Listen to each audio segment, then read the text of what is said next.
Sumagi sa isipan ni Senator Bato de la Rosa ang magbalat kayo o mag-disguise sakaling ipaaresto siya ng ICC.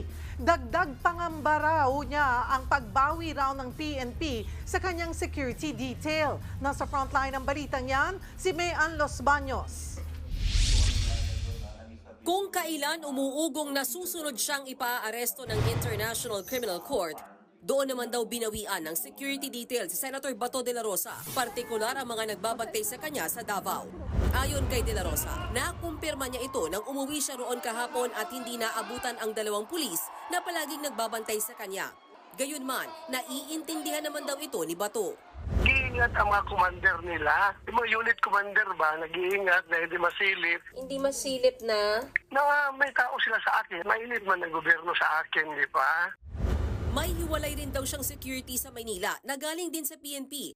Pero wala pa raw impormasyon ang senador kung binawi na rin ito.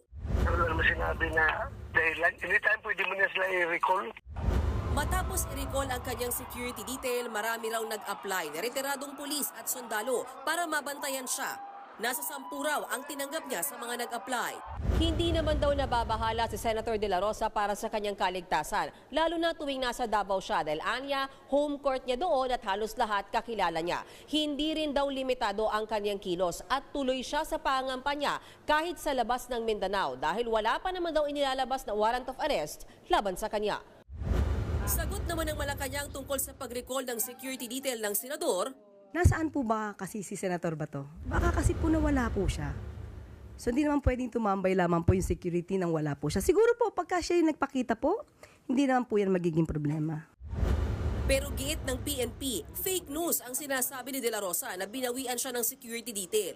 Base raw yan sa impormasyon na binigay sa kanila ng Police Security and Protection Group o PSPG.